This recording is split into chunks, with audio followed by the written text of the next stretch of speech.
Hello, everyone. This is Raise Your Voice as part of the Fans First Sports Network. I'm your host, Brett Rutherford, and I'm joined, as always, by my good friend and co host, Darby Robinson. We are live on YouTube on the Raise Your Voice YouTube channel and on X from the D-Rays Bay account.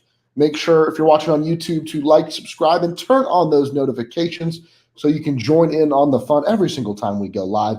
And if you're listening to this in podcast form, just letting you know that leaving a 5-star rating and review goes a long way in supporting us. If you really enjoy what we do and want to say thank you, head on over to patreon.com/raiseyourvoice, where you can become a member for as little as $1 a month.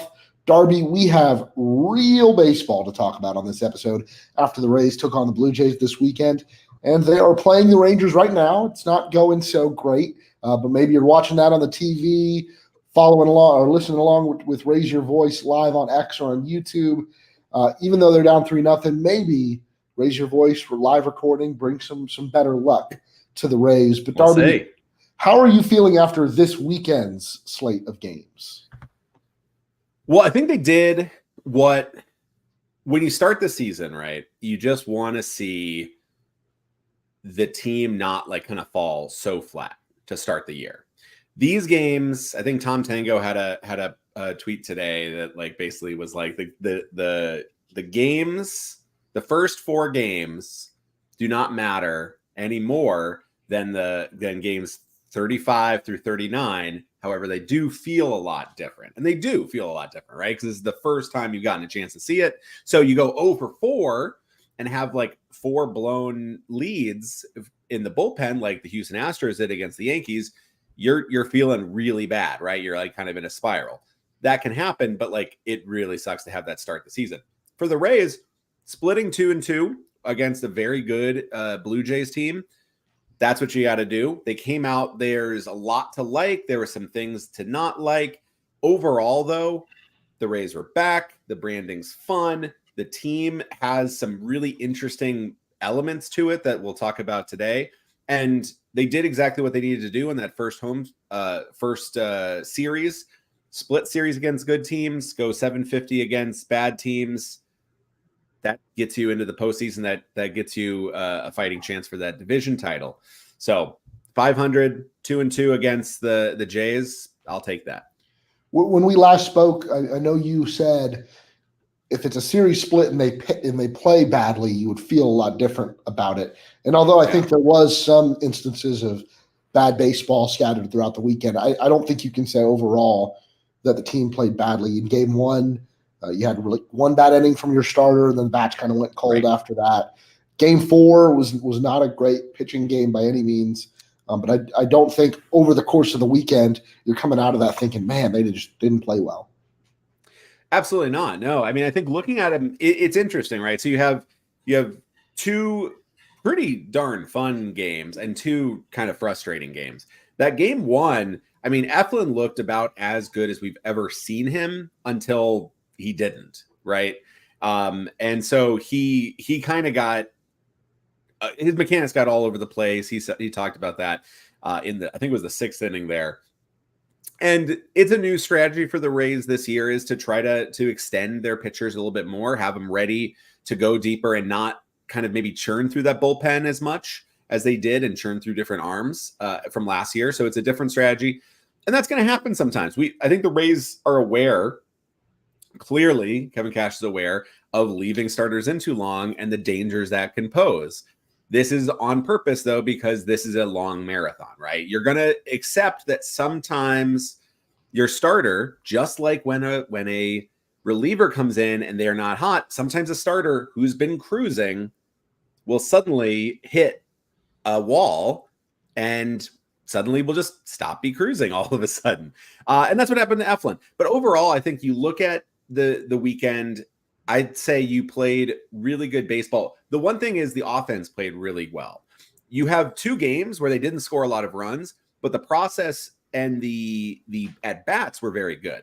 Throughout the entire series, every single game, the Rays had, as in expected stats at least, the same expected batting average as the Blue Jays or better in every single game. So they did not get out hit, hard hit balls, like they were equal to the Jays in each game, right? They were both teams hit the ball well. The Rays were hitting the ball well. They did not have a ton of luck on some batting balls in games 1 and 4, but the offense is definitely not an issue right now. And that's a good sign, right? You ended the season last year, shutout and kind of just pitiful offense basically against the Rangers. You did the same 2 years ago against Cleveland. You want to watch that taste out very quickly, right? After Cleveland, they go on a 13-0 winning streak, one of the best offenses in baseball. Boom, that washes that out. This series against the Jays, they beat some pitchers that usually give them some hard times too, especially with like Yusei Kikuchi. And they hit well. They hit hard hit balls. They scored runs. And in the games they didn't score runs, they were still putting it together good at bats. And so I think overall, I think the things that didn't go well, and we'll talk about that, I think are concerns for sure, but I think they are less important concerns for me, at least. Yeah. This Rays staff, for the first time in a long time, is really built on guys that rely on their command more than their stuff. And the Rays still have some amazing stuff, throughout their pitching staff.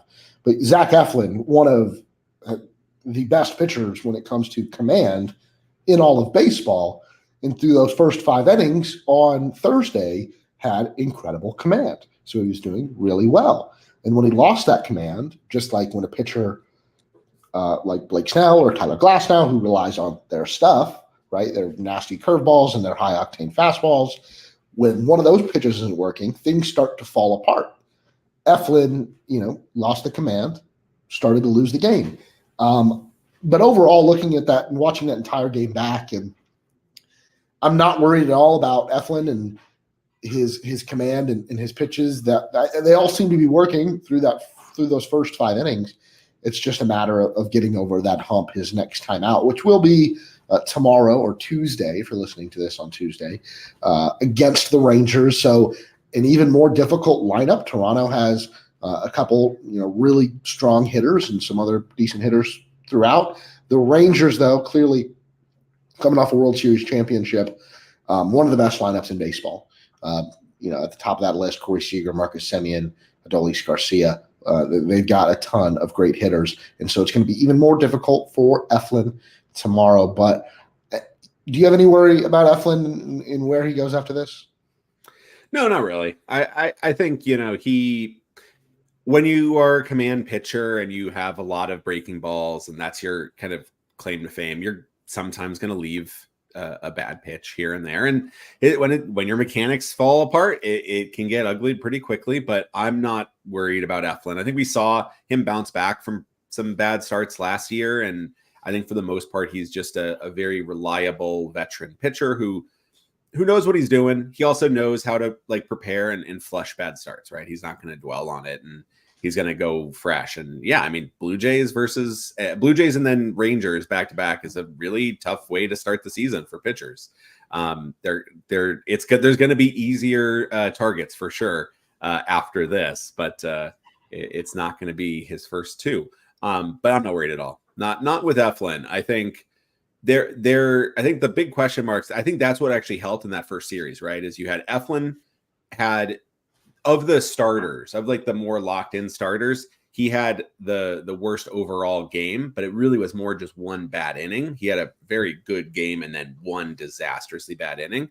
And he's the one I'm least worried about. Yep. So that he's one that I can just completely say you know what, bad inning. Okay. Doesn't matter. Move on to the next one. I gladly give him the ball in 5 days. Friday and Saturday, we saw Aaron Savale and Zach Littell. Now, Aaron Savale put together one of his best starts as a Ray, if not his best. He really, I don't think he pitched that poorly last season, but the numbers didn't back it up. I think was pretty unlucky down the stretch. But he pitched really well against Toronto. Zach Littell, man, I loved watching Zach Littell last year. I didn't love the idea of entering the season with Zach Littell, who is another reliever turned starter, as your number 3, and we're like 2 years removed from when they did it with Drew Rasmussen. I was more confident in Drew Rasmussen. I still really like Zach Littell, but man, that start on Saturday did a lot to like boost my confidence in him, in being someone who can stay in this rotation, can hopefully make 28 to 30 starts and be really effective. Yeah, he was sensational. I mean, I think I have a piece coming out on D-Rays Bay soon about my ode to really just enjoying the aesthetics of watching Zach Littell starts. Yeah. Because he's very much like an old school pitcher, and I'm not an old school baseball guy that loves, like 92 mile an hour sinker pitchers who are just grinding out games, going 5 innings and 100 innings. I think you and I can both agree that it's better, like the game of baseball is better when there's multiple ways to be really good. And it's not just guys throwing 98 all the time. Exactly. Yeah. No, I think that's the thing, right? Is that even on the Rays staff, you have, elite level pitches like Aaron Zavali's curve, which is like a double plus pitch. It's maybe the best curveball in all of baseball right now. And then you have Eflin, who has like exceptional command. You have Pepio and Taj Bradley and Shane Baz, who have like insanely good stuff. Littell's something different, right? His fastball, his shape, his pitches, none of them are like exceptional. Nothing is like this one like trick, pitch. It's just really well put together, and he does just really interesting stuff, but it just attacks batters, right? He is. They kind of talked about on the broadcast, but the Rays, kind of philosophy, and it's a pitching philosophy that other groups have had, is the idea of the race to 2 strikes, right? Is if you get ahead of batters, if you can get to that 2 strikes, you're in the driver's seat. So hitting a baseball is hard. Don't make it easy on them. Attack the zone. And you either are putting yourself in a good pitcher's count to potentially get a K, but he's also just a guy that like he walked like one guy and then he immediately got a double play on Saturday. The walk was kind of notable. Like last year it was very, small sample size, but a 2.5% walk rate, which was tied with George Kirby as like best in all of baseball. So that's the level of like, just attack the zone, make batters have to swing, and then get, ground outs and pop outs and just let the defense play. And so his starts are fun because he gets the ball, he throws it quick. He doesn't walk people. He attacks the zone. If he's going to get beat, he gets beat. So be it. It's over quick. If he doesn't get beat, he's creating action, right? He's striking out people or he's getting ground balls and he's letting this extremely good defense behind him make plays. And I think he's like a perfect pitcher for this lineup too, because he's just consistently getting 5-6 innings of high quality starts.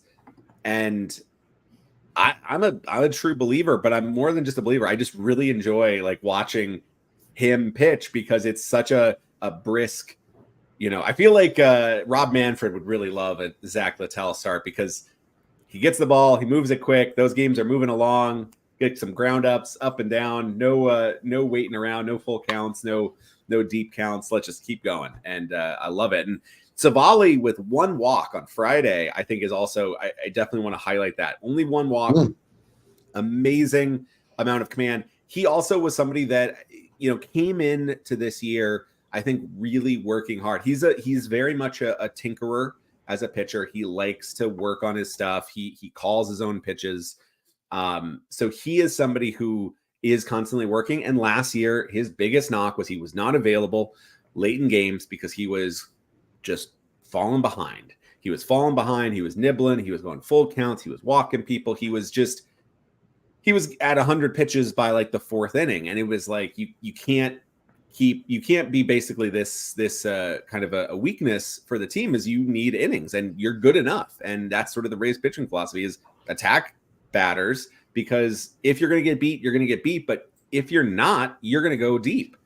And I think Savali worked on that, and he really did come in and pitch much better game, much more focused, attack-driven game where he didn't let the batters kind of get back into the driver's seat after getting ahead of batters. He was able to kind of put him away, or get them to just put the ball into play and then kind of work on. So that was really, really good.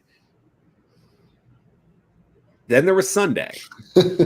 Sunday was I don't think there's anything good to talk about in any of the pitching. I think that was the worst pitched game for the Rays, and hopefully the worst pitch game they'll play all season. Hopefully, I mean, so this was the fourth game of the season, but it was the number 5 spot in the rotation. They chose to pitch Pepiot today and put him on that schedule, and I'm sure there are a number of reasons for that. But it was Sean Armstrong to open, Tyler Alexander to pitch the bulk, and then they ended up using Jacob Waguespack as well. So these 3 guys, and I guess you would probably include Chris Davinsky in there to some extent, were to make up this swingman, bulk. These are your multi-inning relievers. And Alexander slots into that 5th spot in the rotation after the injury to Taj Bradley. And again, I had to remind myself how many people are hurt for this to be the pitching plan. Shane McClanahan, Jeffrey Springs, Drew Rasmussen, Taj Bradley, and Shane Boss. That's a whole rotation's worth of starting pitchers for the Rays to then get to. This is who our number 5 is. And that's just one game. Like, it's just one game. Yeah, I'm not trying to write any of those guys off. I hope they can be contributors throughout. There was like a lot of doom and gloom, but like, again, first off, like, look around the league. Who's got a good number 5 starter? Now, you don't want them to be like horrendous. You don't want them to be just walking the bases loaded and really taking you out of games. You want them to, at the end of the day, like, you got to throw strikes at least, right? Your number 5 guy just can't be walking the bases loaded. If they hit a couple home runs and you lose, oh well, we move on. But yeah, not too confident in the group of Tyler Alexander and Jacob Waguespack after watching them throw. Again, command was the biggest issue. The Rays walked a ton of batters this weekend. Ryan Pepiot's got 3 walks through 3 innings already here in this game. On one hand, I opened the show saying the Rays are going to rely on pitchers with command. And on the other hand, they did not have great command throughout the weekend. And that's the reason why they didn't win the series. Well, that's the thing, right? That's the number to me that I looked at as the big difference, right? So in the 2 losses, the Rays had 15 walks given up. In the 2 wins, they had 5 total walks given up. So there you go. That's all you need to see. That's it. That was it, right? It's you cannot be giving away free chances to any team, let alone teams as good as like the Blue Jays. They're going to take advantage. And because of the fact that the Blue Jays did not walk as many batters, and the Rays and the Blue Jays had the same level of quality of contact, the Jays were able to win in those 2 games where they got more free runners, right? So you just get 1 home run, boom, that's now multiple runs instead of just 1. And multiple home run balls will win you games more than those solo shots. So those are walking is the big issue, right? And the first game with Eflin, I don't think, you have Eflin and you had Garrett Clevenger had 3 walks in his 2 innings. Clevenger is coming back from an injury. He's also having to readjust to like the pitch clock, which wasn't a thing when he was previously injured. I'm less worried about him to kind of get back into it. Eflin, I'm not worried about at all. Kind of just, again, kind of lost a little bit. Alexander, again, we don't really know too much, right? He is a bit more of a wild card when it comes to this. So yeah, Waguespack as well. I mean, I think the other pitcher that I'm not, it's 1 game, so I'm not exactly, and it's a terrible matchup for somebody like Alexander to face, like almost all right lineup. I'm not throwing it all away yet. But I think the Alexander and Waguespack are the 2 guys with like the most questions, and they left us with the worst impression.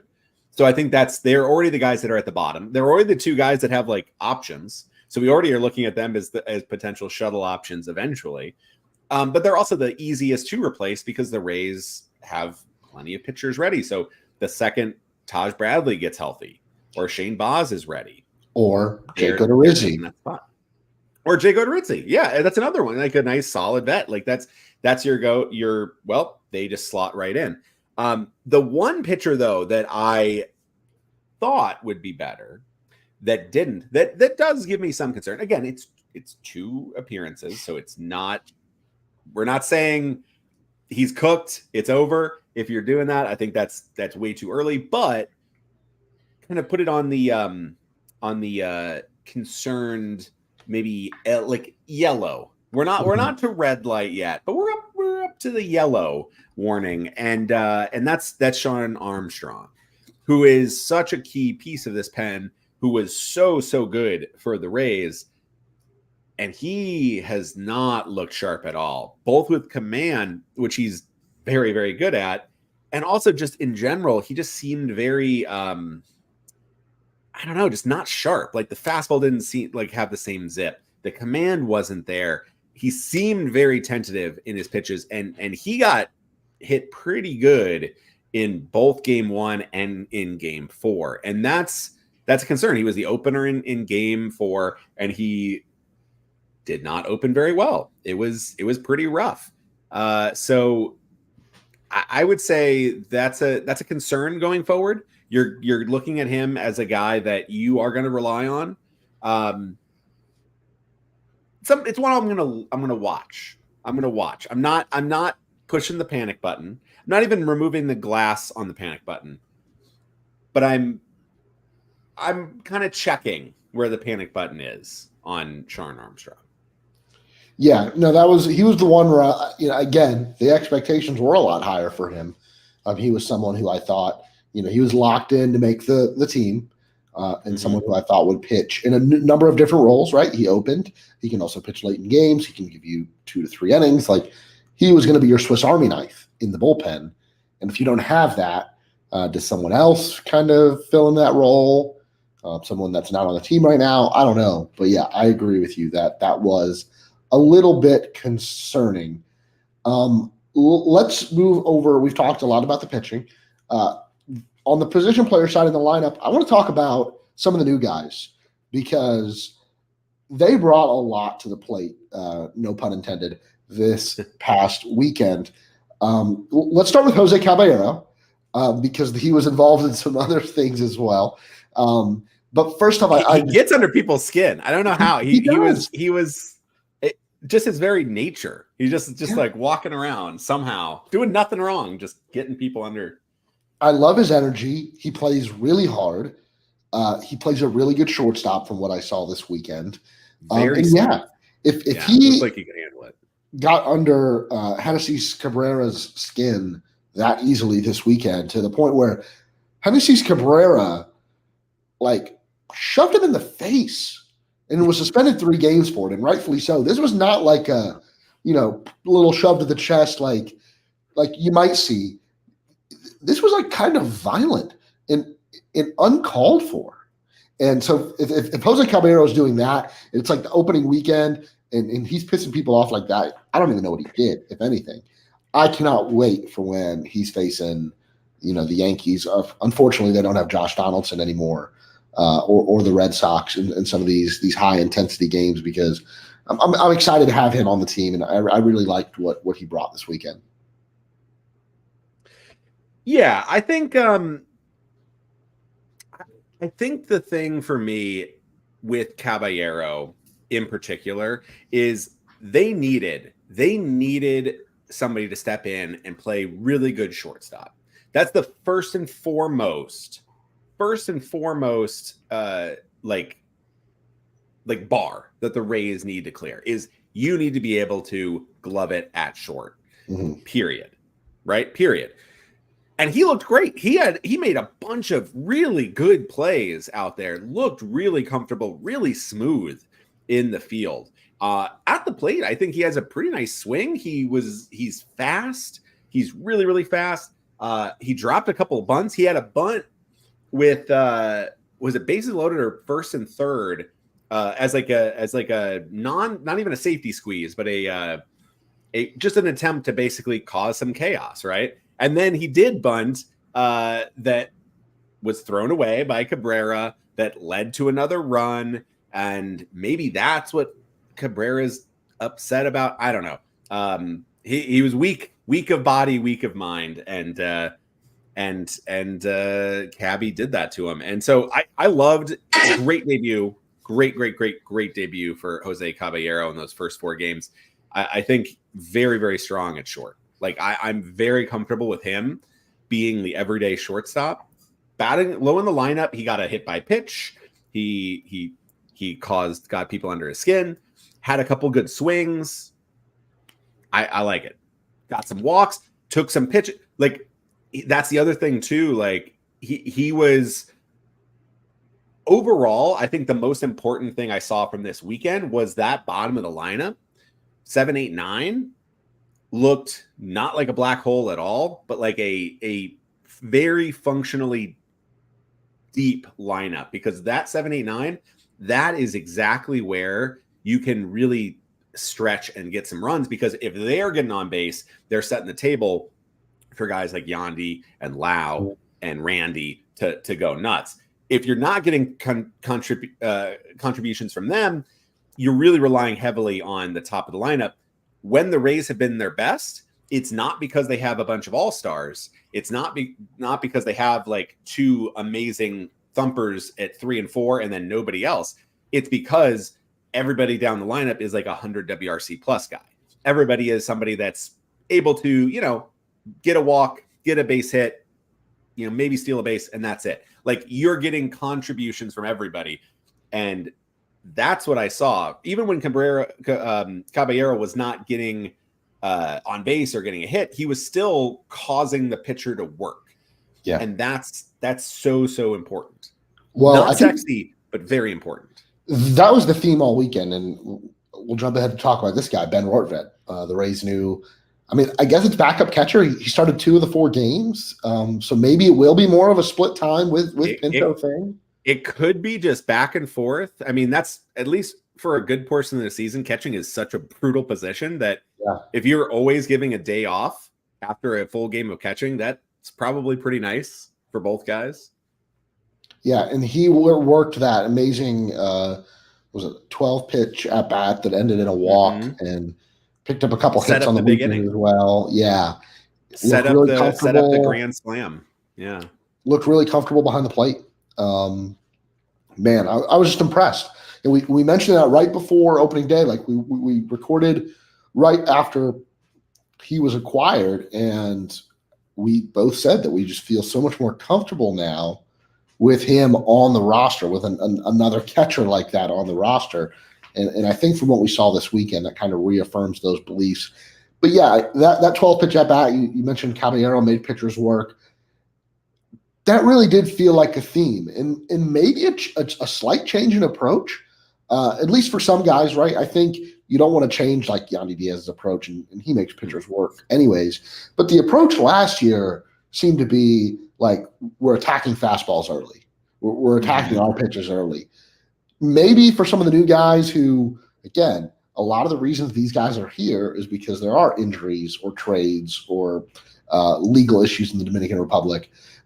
These guys weren't in the plans 6 months ago for the Rays, but now they are here. And so maybe, Mottola is kind of reworking the approach for some of the newer guys whose expectations and whose projections aren't as high as, someone who like Wander Franco, who was really going to be a perennial MVP candidate for the next however many years.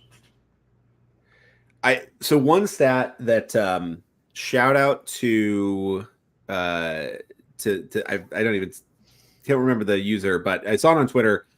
But I was looking at this because pitches per plate appearance very early on, right? We're not actually like it's too early to actually matter, but it's still important. It's a good little sign. The top 3 teams at pitches per plate appearance are the Yankees, the Rays, and the Orioles. So AL East domination, right? The Rays are seeing about 4.12 pitches per plate appearance over those first 4 games. Really, really important. That is exactly what you need to kind of just, again, extend at bats, make pitchers work, don't give up those easy outs. The same things that that we love about watching Zach Littell pitch where he'll like, get that like quick first strike and the next batter just like grounds it immediately. And it's like a 2-pitch, boom, he's out of the inning. That's exactly what you don't want to see from your own offense. You want to see deep counts. You want to see, even when you're making outs, making the pitcher work. And that gets you to bullpens earlier. That makes it harder. That leads to those mistakes. And I love the approach. The other thing, looking at the leaderboards, the Rays K percentage, again, first 4 games, so crazy small sample size, but they're 20.7% K percentage, which is seventh best in baseball so far.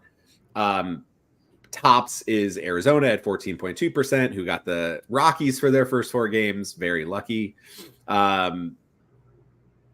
So striking out less, making pitchers work, those are the things that good offenses do. And I think that's something that's really hope to see continue, right? Is again, making contact. Kind of basically, we talked about like Isaac Paredes being the build the entire lineup, build the entire plane out of Isaac Paredes, everybody that can just like pull fly balls. The other thing is build the whole lineup out of Isaac Paredes or Yandy Diaz, in the sense that every at bat is hard work.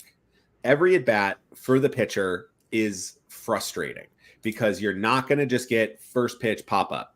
You're going to have to, like, either you're coming in to the money zone and the pitch and the batter can like absolutely tee off, or they're going to keep spitting on balls out of the zone. They're going to keep spitting on balls out of the zone. They're going to foul off. They're going to work those tough at bats. And that is exactly, we saw that with Ben Rortvedt. That was an amazing at bat. We saw that with Caballero all weekend. We saw it with Richie Palacios all weekend. Got a bunch of walks. Again, just did not have easy outs. And that's so important. And Richie had a couple of really fun plays in the field, which already endeared him to the fans. He had a great diving catch. Only the second best diving catch by the Rays bullpen of the weekend, though, because the ball boy, that guy, what a diving catch. He got a lot of love for that too. That was a hell of a play. That was a full extension. That's some Ozzie Smith level dive and throw. That's amazing. Yeah. And to the other side, also on the Jays side, they also, the other ball guy had a great play. Like, just absolute Rays just have the great defense all throughout, on and off the field, on the playing field and whatnot. So yeah, Palacios looked great. Ahmed Rosario, that was one of the more bigger names that the Rays brought in. What did you think of your first glimpse of Rosario in a nice Columbia blue? He is going to play exactly the role the Rays need, given everything that happened towards the end of spring training with the injuries. He can be plugged into right field. He's playing shortstop tonight. He is going to be that super utility player. And I think there's reason to believe that last year's offensive output was more of a fluke. Not to say that he's going to return to what he was in the more prime years of his career. But I think there's reason to believe that you can expect more out of Ahmed Rosario. And I think he's going to play well enough that there's going to be some really hard decisions when some of these guys start getting back. Like, what happens to Taylor Walls when he's ready to go? Is there room for Johnny DeLuca on this team if guys like Richie Palacios continue to contribute? It's going to make for some really tough decisions. And to get him at that price, a guy in his early 30s that has played for so long in the big leagues, it feels like such a bargain. And I really liked what we saw out of him this week. And I was worried, when they made the signing and they're like, yeah, he could be a corner outfielder. And I'm like, can he? I don't know. But from what I saw this weekend, he made a play out there that I saw. Mm-hmm. He just looks, comfortable, fine out there. He's not going to be a Gold Glove winner by any stretch of the imagination. But yeah, that utility role where you can plug him in. He's hitting cleanup tonight as well. You can plug him into a number of different spots in the lineup. A number of different places in the field. And I think that is going to be huge for the Rays this season. One guy who I don't want to rag on him too much, but I don't know if he's long for the big league club, and that's Austin Shenton, and we know he was like the last edition, right? This guy, had a really good season in minors this year. Maybe there's still some development there. He probably should be in AAA Durham to start this season, but he's on the big league team, the Rays. They did give him one start, right? Well, he's starting today. Starting tonight, yeah. Did he start it all over the weekend? No, right? He just no, pinch hit. He pinch hit. So it's clear that he is there to be the 26 man, to pinch hit and probably not in big situations, but to come off the bench, maybe get Yandy off his feet late in games. That's his role right now, and that's great. He's in the big leagues, and that's awesome. And he's getting a start tonight because the Rays are playing their 5th game in 5 days. Where most teams had a day off on Friday or a day off today, and the Rays are playing 7-7. They're playing 13-14 to start the year, just crazy numbers. So he will get some opportunities, right? As long as he's here. You imagine every 5th or 6th day they'll slot him into the lineup to give somebody a day off. Right. But yeah, I just don't now seeing that he's not playing that much, I feel like the next player to be added back from injury will probably replace Shenton on this roster. Yeah, we talked about this before coming in, right? It's everybody, the Rays always say oh, we love this guy. They love every guy, right? So they love all the guys, obviously, and when it comes to that guy, it's how much do you actually love him, right? Are you talking we have seen some guys come up, young guys, and then get a huge run, and they're yeah, we believe in this guy. Yeah. And others, it's been more like this, which is he's up because we kind of need a left-handed bat, and he probably is the most deserving. They could have gone with they signed Dom Smith to a minor league deal. He's going to Durham. They could have signed him to just come in, but I think that's a little bit more longer term depth guy. I think Shenton getting that first role, I think is actually quite nice. It's a good tip of the cap for him.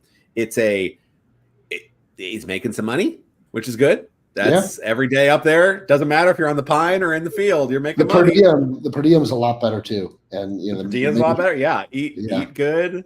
Yeah. But it does sort of show, we were saying, there was 2 coins, right? He is either DH opening day over Harold, and they're this guy is a core piece, or he doesn't play much and gets 1 pitch hit in game 4, and now is getting a start, but it's more of Yandy gets a working day off. And it wouldn't shock me if they give him the start today, and then before this road trip, maybe they make a move and they bring a Nico Goodrum up, who is on the 40-man already. Dom Smith is not. So maybe Goodrum would replace Shenton going to Denver this weekend. Just a thought. I don't know. That's no inside information. Maybe I know his parents are in town. I think they just showed him on the broadcast. To give him that big league start is a big deal. And he's earned it, right? He has earned it. He hit incredibly well. He did everything you're supposed to do, all the way through the minors, and it's really hard to get on this team, right? There are a lot of other teams around baseball where it's easy to carve yourself out a role, compared to what the Rays do. I don't know. I hope he produces while he's here, and then goes back to Durham and continues to rake. And at some point, maybe they keep him around. Who knows? I think he might. You could see him have a run. I could also see him having a run until Aranda gets back. And it's very possible that if you don't bring up Goodrum, you're just okay, he is, Aranda's maybe a couple weeks out. The finger's healing better than they thought, and they're just all right, Shenton can be here, but being that very last person on the lineup. Yeah, and depending on I don't know the severity of Aranda's injury, other than that it's a broken finger. But yeah, if it's healing, Aranda is going to be a DH. Like, will he play the field occasionally? Yeah, but maybe if it's on, if he can grip the bat and swing it, he could be up sooner rather than later, back from the IL. But yeah, that's kind of the role he's in a much reduced role. So just kind of makes up the numbers. But let's take a look forward. They're playing the Rangers now, the first of 3 games against the defending world champs, the team who knocked the Rays out in the AL wild card round last year. Currently down 3-0 in game 1. We'll see Zach Eflin tomorrow and Aaron Savale on Wednesday. Then the team will get their first day off on Thursday as they head to Colorado for a 3-game set at Coors Field against the Rockies. And we should see Littell in game 1, the bullpen, Alexander Day in game 2, and Pepio in game 3, unless they decide to skip that spot and go. It would be Pepio Saturday and Eflin on Sunday. I don't think they'll do that. I think they're going to really want to maybe space these guys out a little bit more, especially since they go on another stretch without an off day. So I imagine we'll see some sort of bullpen day or mixture of Alexander and Waguespack on Saturday. And that game's at Coors. Weird stuff is going to happen anyways. But let's start with the rest of this series against Texas. They're still very much in the game. Dane Dunning is lit on a few base runners, but hasn't gotten to enough trouble for the Rays to score.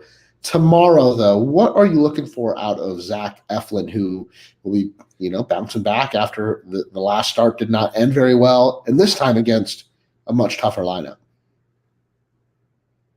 I'd say it is a tougher lineup, but that's also the Jays are pretty darn tough. You're going to get when it comes to Bo Bichette and Vlad Guerrero, I'd say they are as good as anything the Rangers have. So I think when it comes to the best is there's no, it's just deeper with Texas. But yeah, I think for Eflin, it's just, kind of, again, it's flushing that last inning that he pitched and just coming back, getting ready to really give it, kind of be that ace guy.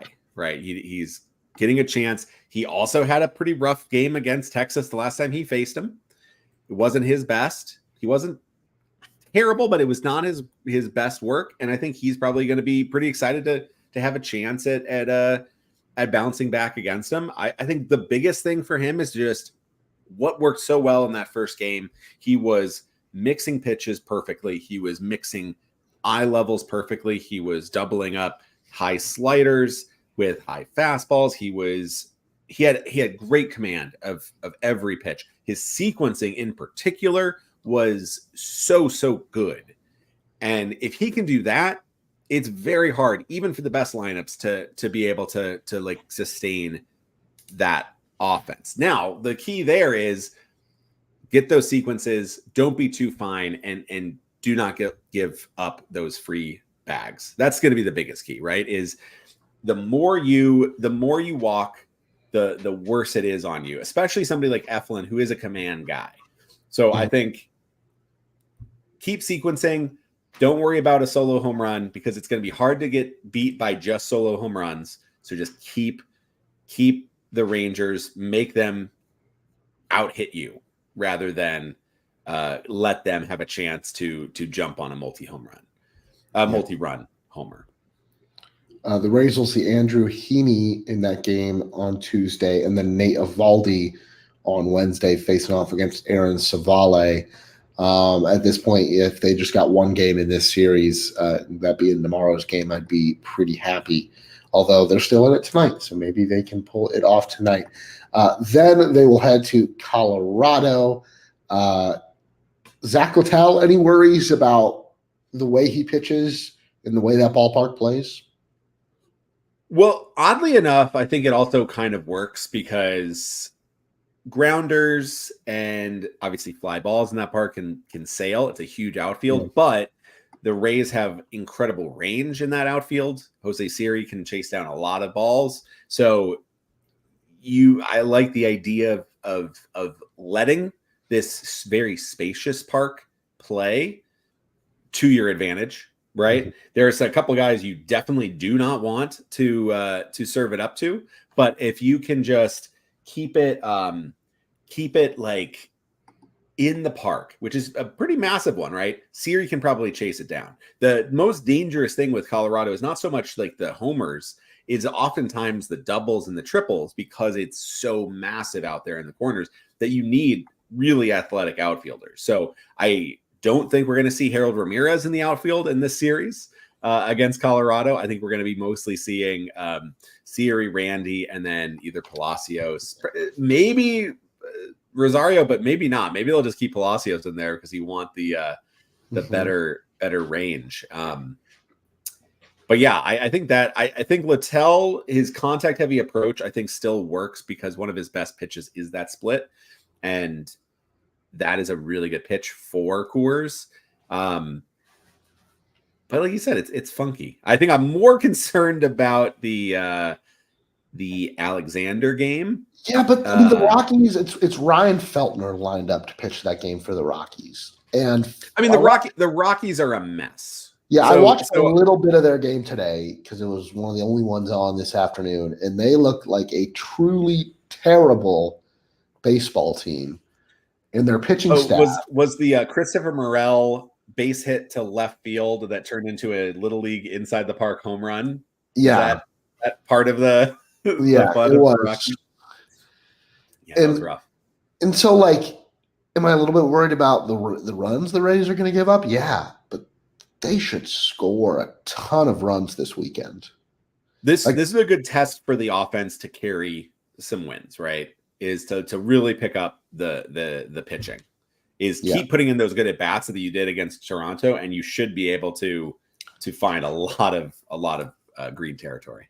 So, like, Ryan Feltner made 10 starts for the Rockies last year. He had a 13.9% walk rate, walks a ton of batters.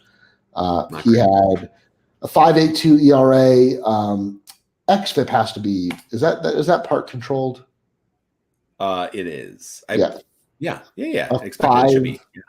A 5.30 xFIP in Coors. So even they did not think he was unlucky a season ago. So yeah, like, am I a little worried about pitching and how, giving up some runs this weekend? Yeah, I think the biggest thing is to not walk batters, right? Like, that's the biggest thing, is because while you're there, and even if you're going to give up runs, and even if your ERA isn't going to look pretty when you leave Denver this weekend, you're in another long stretch of games. Let's throw strikes and stay in the game as long as possible.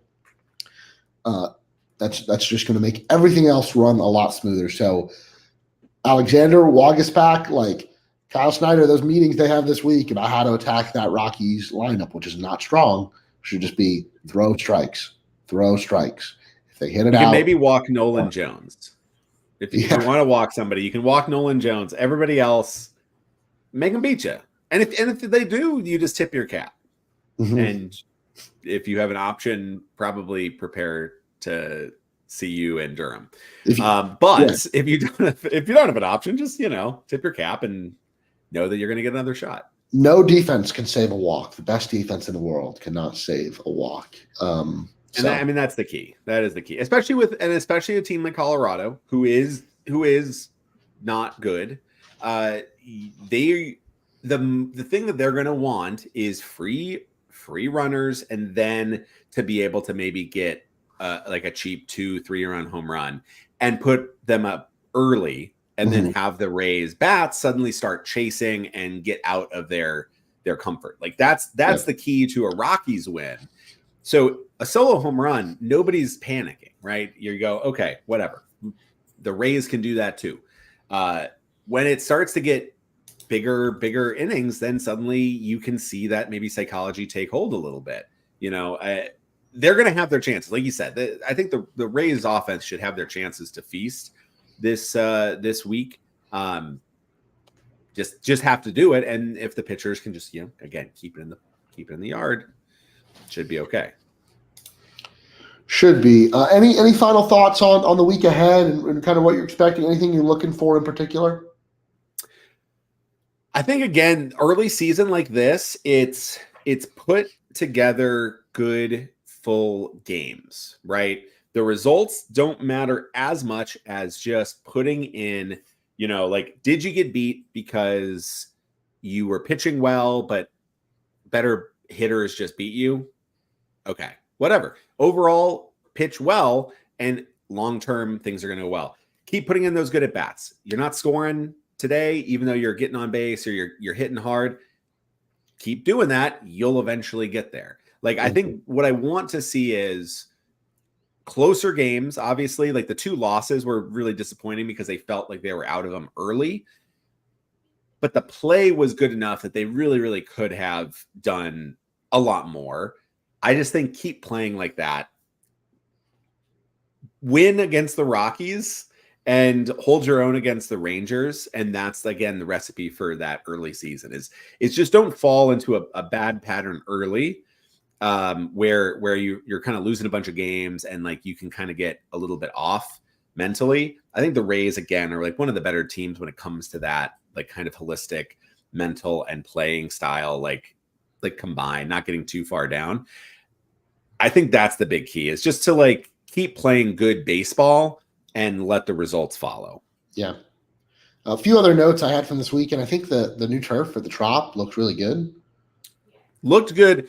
Played really well. Like I thought it played a bit less, like there wasn't as much wacky like spin or crazy super ball bounces that you saw in years past. Yeah, and that was something that the Rays, they talked a lot about the crushed up walnuts and the warning track. Apparently, I didn't know this. The warning track was not like a good warning track at Tropicana Field. There was no difference in the surface from the outfield to the warning track. So now outfielders can actually feel a difference, feel when you're getting closer to the wall. When that feels like something that should have happened a long time ago, but better late than never. I know Stu was talking a lot about the upgrades to the field, which he always does. And I've always given him, him and the rest of the team credit for the amount of money and effort that they put into Tropicana Field, a building that they're actively trying to leave. Now they're staying in the same vicinity, but they put a lot of money into it. And from what my parents went to a couple of games, they said, the ballpark looks nice. There's always some new food options and a few different fun things. So looks like there was positive on the non-baseball operation side of things for the Rays, and I like that. I'm trying to think if there's anything else we're missing about this weekend. The Yankees look really good. If we want to jump around the league real quick, the Yankees did really well against the Astros. Yeah, that's like probably the big early. I mean, the Yankees look great. The Dodgers look very formidable. So no surprises there. That's the only 2 that I think like really like jump out as like, and even then I don't know if those jump out. It's like they did well. The Astros, I think the opposite, right? So the Yankees swept the Astros in Houston, which is big. And in each game, the Yankees came back against that Houston bullpen, which is important. Like they were beating Josh Hader and Ryan Presley and Brian Abreu. Like they were beating the Astros when they have a lead should not be losing games, and you definitely shouldn't be losing 4. That's a big win for the Yankees, right? That's awesome for them. It does kind of cover over a couple of issues that they had in there, like Nestor Cortez and Carlos Rodon. They had some shaky moments, hung in there, and then the Astros bullpens kind of collapsed. Juan Soto looks very good. Shocker. He's a very good baseball player. Around the league, Baltimore, looked good, but like they were playing there. It's tough to evaluate early. Pittsburgh, they're undefeated. That's cool. Yeah. One other piece of news that I think we probably need to touch on before we end it, and that's Junior Caminero goes down injured over the weekend for the Bulls, did hit a home run. They're calling it a quad injury. I believe he underwent an MRI today in Durham, and that's really all we know. A quad injury is never good. The fact that he had to be helped off the field means that it was probably a little more than some tightness. There was some sort of injury there to happen to the muscle. So hopefully he's not out for too long, but I have to imagine I won't be seeing him tomorrow in the starting lineup for the Bulls for their home opener. You just have to hope he doesn't miss too much time. Yeah, obviously super scary. I mean, he's definitely one of the top prospects in all of baseball. Like basically right now in the minors still, it's pretty much him and Jackson Holiday is like the two. Yeah, and they played this weekend. And they played this weekend, and both looked very good until Caminero went down.